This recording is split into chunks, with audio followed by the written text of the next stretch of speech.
Hello, my name is Hakon and welcome back to my channel and a little test today.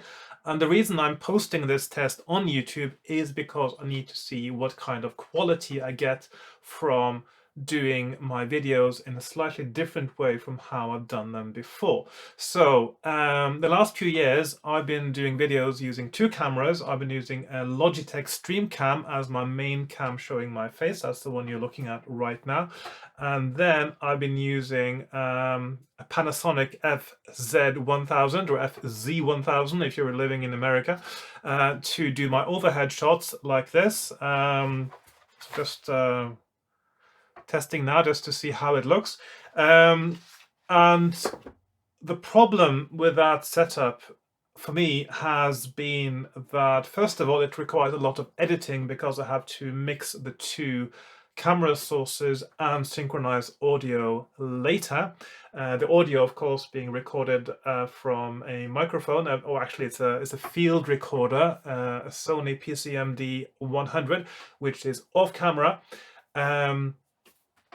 and then synchronizing that to two different video sources in post-production. And in addition to that, because of the rather ridiculous regulations that have been in the EU and Europe for video cameras, or still cameras, I should say, or both, my Panasonic FZ1000 is one of those cameras that is capped to half an hour video files, which means every half hour I have to restart my camera. And then, of course, the new video snippet, the new half-hour clip, has to be resynced with the camera showing my face, and also with the sound. And this is something that adds quite a lot of work to my longer videos, like my fighting fantasy playthroughs. So in order to make life a little bit easier, a few years ago, I actually bought a stream capture device. So it's one of those little things that you can connect to your computer via USB 3. And then you can take the video feed from your camera over HDMI and connect it to that, and it captures the video directly from the live feed from the camera. So it's the signal from the camera that is used for the viewfinder, actually, that is then transferred directly into that capture card, and the capture card can then save this, or it can connect to the computer, which then saves this video as a stream, which can then be used for live streaming, or it can be used to record a video like I'm doing now. So for my overhead camera, just got a random book here today, by the way, just got Macbeth because that's the one I'm reading right now.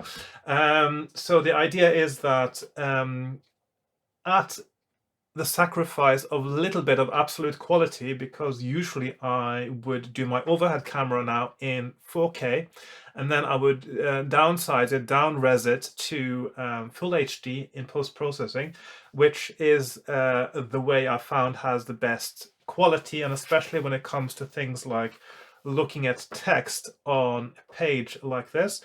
I'm just going to make sure I focus now, because in addition to this, I also used my iPad here as a remote control for my overhead camera, so that's quite convenient as well, which allows me to make sure I can double check the focus, I can refocus on the fly while I'm recording, which is very useful.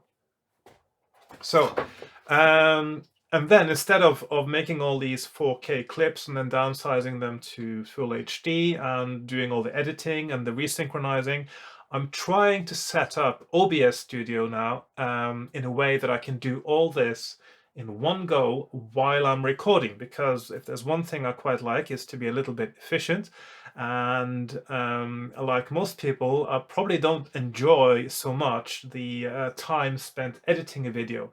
So for instance, when I'm doing one of my fighting fantasy playthroughs, I'm spending quite a long time just resyncing and syncing all the video clips, making sure everything is fine, and then sometimes I have to make little edits because I've had to take a break, somebody's been at the door, there's been a phone call, etc., etc. And if I manage to capture everything in one go, I'll just go back to my normal view now. If I manage to capture everything in one go, like this, and I use key commands to swap between the different scenes, the overhead scene and of course the this view right here, I can save so much time doing my videos. And if the quality is acceptable, which I think it probably is, at least my tests so far indicate they are, then that'll be a good thing.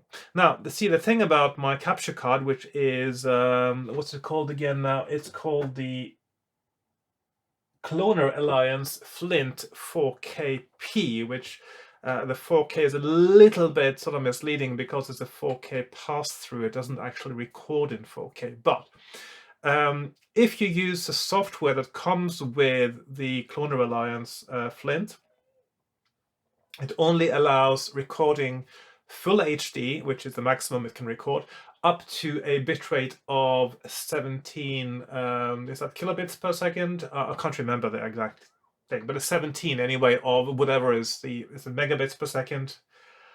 I get confused about these terms anyway, because I don't deal with those every day. It's 17 anyway. If I record full HD in my camera, it is 25, but if I record 4K, it's 100, and you'd think that because 4K is 4 times as big as HD, that recording 4K at 100 would be the same as full HD at 25. It actually isn't. Surprisingly, no, it isn't. So the quality is always better with 4K. But what I realized was that I don't have to use the capture software that came with the Flint to record. I can actually record it directly in OBS. So the OBS gets the full quality of the stream, which according to the specifications of the capture card, it actually streamed to the computer at 120 whatever bits per second, and then it allows me to capture it at a much higher quality, up to 51 thingamabobs per second, and then I can save it at different qualities. And I realized that it actually didn't matter so much what quality it's saved at. It still looks better than if I had recorded it directly on my camera, and it looks better than if I recorded it via the capture card's own software. Does it look as good as 4K and then downsized? Not really, but it may be good enough. I'm probably a lot more fussy about this than what my viewers might be. I'm sure many of my viewers are quite happy with the content and not so fussed with the absolute quality of the video that they get.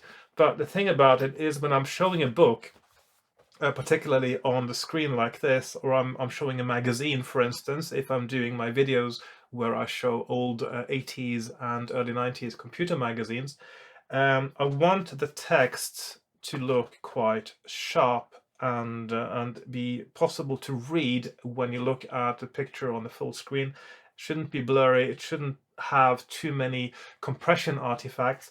And of course, this depends not just on the recording I make now, it also depends on the YouTube compression algorithm, which is one of the reasons why I'm uploading this video.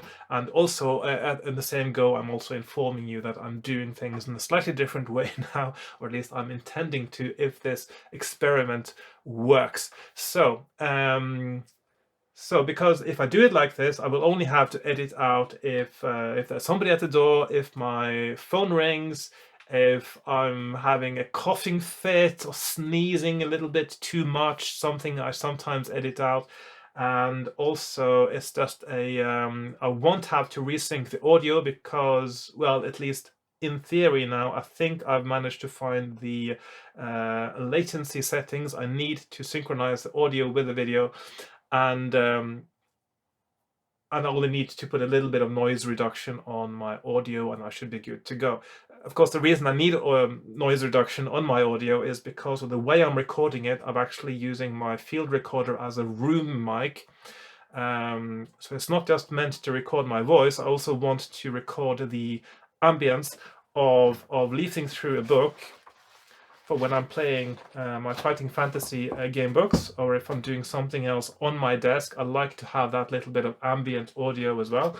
So that's and also I don't like a microphone in my face where the location of the microphone relative to my mouth is going to be crucial for the sound captured. So that's also one of the reasons why my microphone is off screen.